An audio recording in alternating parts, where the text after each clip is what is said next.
മിശിഹായിൽ ഏറ്റവും സ്നേഹം നിറഞ്ഞ മാതാപിതാക്കളെ, എൻ്റെ പ്രിയ കുഞ്ഞുമക്കളെ, നമ്മളിത് വായിച്ചു കേട്ട സുവിശേഷ ഭാഗം വിശുദ്ധ യോഹന്നാന്റെ സുവിശേഷം 1-ാം അധ്യായം 14 മുതൽ 18 വരെയുള്ള വാക്യങ്ങളാണ്.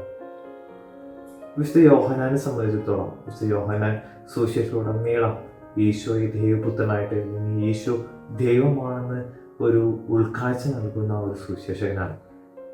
അതുകൊണ്ട് തന്നെയാണ് ഈ ഈശോയെ വചനമായും ലോഗോസായൊക്കെ യോഹന്നാൻ അവതരിപ്പിക്കുക. ഒരു തത്വചിന്തകൻ എന്ന നിലയിലാണ് ഈ യോഹന്നാൻ ഈശോയെ അവതരിപ്പിക്കുക. സൃഷ്ടിയുടെ അന്നു മുതൽ തന്നെ ദൈവം വചനത്താൽ ഈ സൃഷ്ടപ്രപഞ്ചം മുഴുവനെ സൃഷ്ടിച്ചത് ആ ഈശോ എന്ന ആ വചനത്തിലൂടെയാണെന്നുള്ള വലിയ ബോധ്യം ഈ യോഹന്നാൻ സ്ലീഹ നമുക്ക് പകർന്നു നൽകുന്നത്. അതുകൊണ്ടാണ് യോഹന്നാൻ സ്ലീഹ എഴുതിയിരിക്കുന്നത്, ആദിയിൽ വചനം ഉണ്ടായിരുന്നു, വചനം ദൈവത്തോടു കൂടിയായിരുന്നു, വചനം ദൈവമായിരുന്നു. ഈ വചനം മാംസമായി ഭൂമിയിൽ അവതരിച്ചു. ഈ മാംസമായി അവതരിച്ച ഈ വചനമാണ് ഈശോ എന്ന് യോഹന്നാൻ സ്ലീഹ ഊന്നി പറയുകയാണ്. യോഹന്നാൻ സ്ലീഹ പറഞ്ഞു തരുന്ന മറ്റൊരു കാര്യമാണ്, മനുഷ്യനോട് കൂടെ ആയിരിക്കാൻ, അല്ലെങ്കിൽ ദൈവം സൃഷ്ടിയോട് കൂടെ ആയിരിക്കാൻ ആഗ്രഹിക്കുന്ന ഒരു ദൈവമാണ് നമ്മുടെ ദൈവം. സൃഷ്ടിയുടെ അന്നു മുതൽ ഈ ദൈവം ഈ ആദിമ മാതാപിതാക്കളുടെ കൂടെ എപ്പോഴും ഉണ്ടായിരുന്നു. അവരെ കളിച്ചിരികളുടെ ഇടയിലും അവരെ കുറ്റംപറച്ചിലുകളുടെ ഇടയിലും അവരുടെ കൂടെ ഉലാത്തുന്ന ഒരു ദൈവത്തെ നമുക്ക് പഴയ നിയമത്തിൽ ഉൽപ്പത്തി പുസ്തകത്തിൽ കാണാൻ സാധിക്കും. ആ ഒരു ദൈവം നമ്മിൽ നിന്ന് അകന്നു പോകുന്നത് ഈ ആദിമ മാതാപിതാക്കളുടെ പാപം മൂലമാണ്. അവർ ചെയ്ത പാപം മൂലം ദൈവം അവരിൽ നിന്ന് അകന്നു പോയി എന്ന് പറയുന്നതിനേക്കാൾ നല്ലത് നമ്മൾ ദൈവത്തിൽ നിന്ന് അകന്നു എന്നുള്ളതാണ്.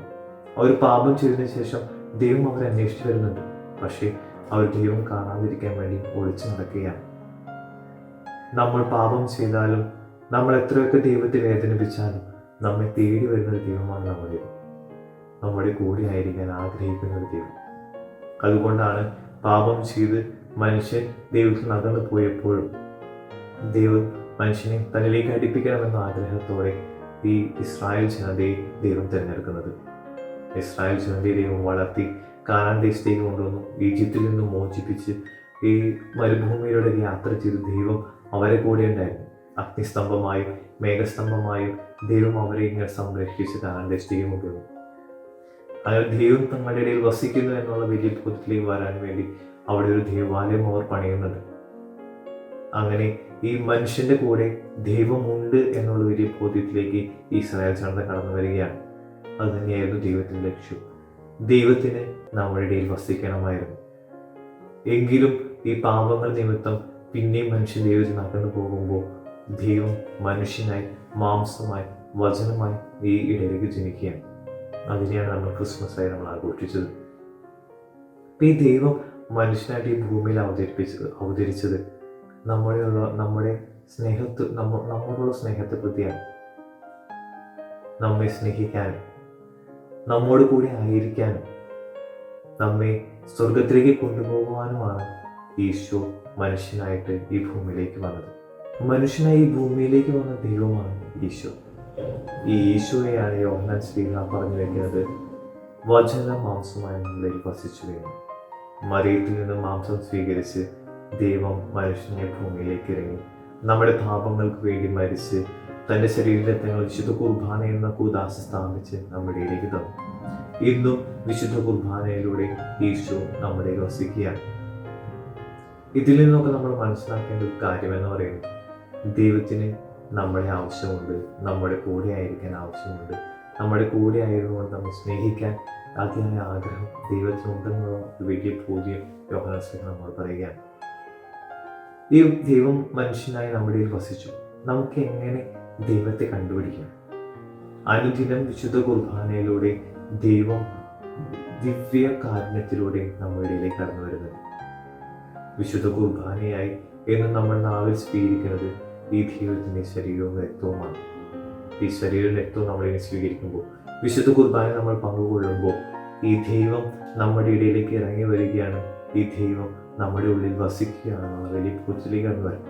പിന്നെ നമ്മൾ വിശുദ്ധ കുർബാന കാണുമ്പോൾ ഈ ദൈവമേ എൻ്റെ ഉള്ളിൽ വസിക്കണമേ, എന്നിൽ നിന്ന് അകന്നു പോകരുത്, എൻ്റെ കൂടെ ആയിരിക്കണമേ എന്നുള്ള വലിയ ബോധ്യത്തിലേക്ക് നമുക്ക് കടന്നു വരാം. രണ്ടാമതായിട്ട് നമുക്ക് ദൈവത്തെ കണ്ടുമുട്ടാൻ സാധിക്കുക മറ്റുള്ളവരിലാണ്. അതുകൊണ്ടാണ് ഈശോ തന്നെ പറഞ്ഞു വയ്ക്കുന്നത്, ഈ ചെറിയതിൽ ഒരുവനെങ്കിലും നിങ്ങൾ ചെയ്തു കൊടുത്തപ്പോൾ അത് എനിക്ക് തന്നെയാണ് ചെയ്തതെന്നുള്ള ആ വലിയ വചനം ഈശോ നമുക്ക് നൽകിയത്. മദർ തെരേസ പറഞ്ഞു വയ്ക്കുന്ന ഒരു കാര്യമുണ്ട്, ഞാൻ മറ്റുള്ളവരെ സഹായിക്കുമ്പോൾ അല്ലെങ്കിൽ മറ്റുള്ളവർക്ക് വേണ്ടി എന്തെങ്കിലും കാര്യങ്ങൾ ഞാൻ ചെയ്തു കൊടുക്കുന്നത് അത് ഈശോയെ പ്രതിയാണ്. മറ്റുള്ളവരിൽ ഈശോയെ കണ്ടുകൊണ്ട് അവരെ സഹായിക്കുവാനും അവരെ വേദനകൾ മാറ്റിക്കൊടുക്കുവാനും അവരെ വിഷമങ്ങളിലും അവരെ പ്രതിസന്ധികളിലും താങ്ങായി നിൽക്കുവാനും അവരെ വീഴ്ചകളിൽ കൈപിടിച്ചുയർത്തുവാനും കഴിയുമ്പോഴാണ് നമുക്ക് മറ്റുള്ളവരിൽ ഈശോയെ കാണാൻ സാധിക്കുക. ഈശോ നമുക്ക് 2 കൽപ്പനകളാണ് തന്നിട്ടുള്ളൂ. ഒന്ന് ദൈവത്തെ സ്നേഹിക്കുക, അതേപോലെ തന്നെ അയൽക്കാരനെ സ്നേഹിക്കുക.